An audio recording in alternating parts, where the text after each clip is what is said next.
The marketplace of Vendar smelled like spiced smoke and old leather, 1,000 alien scents layered over centuries of trade. Mara Ellison had been stationed on this station for 6 months, long enough to learn which vendors cheated on weight, which alleys flooded during the cooling cycle, and which species you absolutely did not make eye contact with before midday. She was buying protein wraps when she heard it. A sharp, wet crack. Then a sound so small it barely qualified as a sound at all, a tiny, muffled cry, quickly swallowed. Mara turned. In the alley beside the stall, 3 Garath enforcers, massive, gray-skinned, built like loading equipment, had cornered something against the wall. The Garath were collection muscle for one of the station's trade guilds. Mara had dealt with them before. They were legal. They were licensed. They enjoyed their work far too much. What they had cornered was barely 2 feet tall. A Velhari cub. Kale Vera, though Mara didn't know his name yet. He couldn't have been more than 3 cycles old, his ear tufts still soft and unformed, his tail a thin whip of copper fur that curled instinctively against his body. He was clutching something against his chest. A small fabric bundle. Whatever was inside it, he was not letting go. One of the Garath reached down. Mara was already moving. She didn't calculate. She didn't weigh the diplomatic consequences or consider her station posting or remember that she had exactly 0 legal standing in this dispute. Her boots hit the alley stones before her brain caught up, and she stepped between the Garatha's outstretched hand and the cub, and the open palm strike that was meant to break the cub's grip caught Mara directly across the left side of her face instead. The world tilted.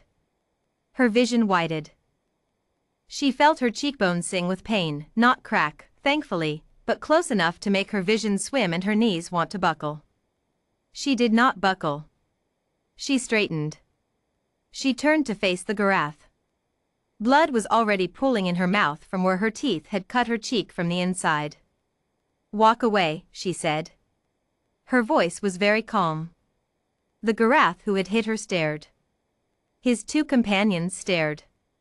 Behind her, she could hear the tiny, sharp breathing of the cub, fast and terrified and still not making a sound. "Human," the Garath said. The word carried the weight of contempt the way a ship carries cargo. "You have inserted yourself into guild business.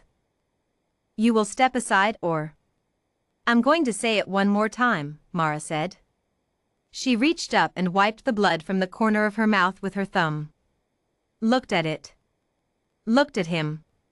"Walk away." Something shifted in the Garatha's expression. It wasn't fear exactly, Garath didn't really do fear. But there was a recalculation happening behind his eyes. Humans were soft, he knew this, everyone knew this. No claws, no armored hide, no venom, no echolocation, no regenerative tissue. A human child could be broken by a Garath adolescent.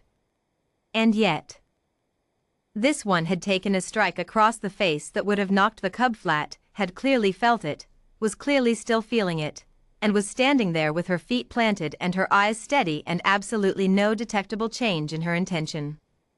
The Garath understood strength. He understood escalation curves. What he was seeing did not fit his model. He looked at her for a long moment. Then he looked at his companions. Then he made a sound deep in his chest, displeasure, not aggression, and the 3 of them walked away. Mara waited until they turned the corner. Then she exhaled, long and slow, and turned around. The cub was staring at her. His eyes were enormous as pale gold, triple-lidded, currently all 3 lids half deployed in the Velhari expression that roughly translated to "I am trying to understand what just happened." "You are bleeding," he said. His standard was very precise, carefully pronounced. Formal. The way young ones learned it from language chips rather than conversation. "I know," Mara said. She crouched down, slowly, so she wasn't looming. "Are you hurt?" He considered the question with seriousness. "My shoulder," he said. "They struck it first. Before you arrived." He paused. "You took the blow." Yes. For me. Yes. Another pause. His tail, still curled, flicked once at the tip, a Velhari tell she'd learned meant rapid processing. Why? Mara thought about the question. Outside the alley, the marketplace continued its noise. Someone's cargo drone hummed past the alley entrance. Somewhere distant, a vendor was arguing with a customer in 3 languages simultaneously. Because you were smaller, she said finally. And you were scared. And they were wrong. The cub looked at her for a long moment. Then he looked down at the bundle in his arms. His grip on it had not loosened through any of it, not the blow, not the confrontation, not now. He opened it slightly, just enough for Mara to see. Inside were 3 smaller cubs. Newborns, from the look of them. Eyes still sealed. Breathing in the tiny, rapid way that newborns breathe. They are my charges, Kale said. The guild wanted them. His voice was matter-of-fact in the way that only very young beings could be, speaking horror as though it were simply information. For debt payment. My mother's debt. Mara felt something cold and very still settle into her chest. Where is your mother? She asked. Gone, Kale said. 3 days.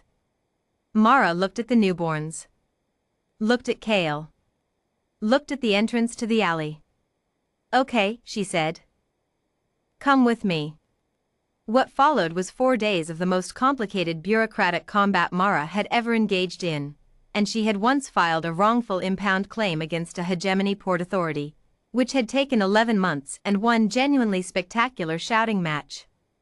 She called in every contact she had on Vendar. She filed debt nullification paperwork under the Station Orphan Compact, which technically required 7 witnesses, so she went out and found 7 witnesses. She submitted a formal complaint against the Garath enforcers through the Guild Oversight Board, backed by footage from 2 separate security feeds she'd requested, politely, and then less politely, and then with an expression that the security office apparently found sufficiently concerning to comply with. She slept on her office floor so she could monitor the newborns through the night. She fed them from a synthesizer she'd programmed badly, then reprogrammed correctly, then had Kale taste test because he knew their needs better than any database. Kale did not sleep. He watched everything she did. He watched her with those pale gold eyes, cataloging, processing, filing. On the 5th day, when the debt was nullified and the Garath enforcers were formally censured and the newborns had been seen by a Velhari medical station specialist who declared them malnourished but intact, Mara sat down on the floor of her office and allowed herself to stop moving for the first time in almost a week. Kale sat beside her. The newborns were sleeping in a temperature-regulated unit across the room, visible through the glass. You tracked all of them, he said. What? The witnesses. The security feeds. The guild oversight officers. The debt paperwork. The medical contacts. He looked at her. You tracked all of them. Followed every line until it connected. I suppose I did. Kale was quiet for a moment. His tail moved, not the rapid flick of processing, but a slow, deliberate curl that she'd come to recognize as something closer to decision. I am going to learn how to do that, he said. What you did. Mara looked at him. He was 2 feet tall. His ear tufts were still soft. He had carried 3 newborns across a station for 3 days on no sleep and no food and had not made a sound that could be used against him. You already know the important part, she said. He tilted his head, that quick, avian-sharp Velhari movement that meant question. You didn't let go, she said. You held on to them no matter what. That's the important part. The paperwork is just paperwork. She paused. But I'll teach you that too. Kale considered this. Then he looked at the sleeping newborns. Then back at her, with an expression she was beginning to read as the Velhari equivalent of certainty. When I am older, he said, with great precision, and the guild comes for someone else, someone smaller, someone who cannot hold on, his pale eyes were steady. "We are going to track them all." Mara held his gaze for a long moment. "Yes," she said. "We are." Outside, the station hummed. The marketplace kept its noise. Somewhere in the cooling corridors of Vendar, 3 Garath enforcers filed their censure paperwork and tried not to think too hard about the human woman who had taken a blow across the face and looked at them afterward like they were a math problem she had already solved. Humans, the oldest traders said, were soft.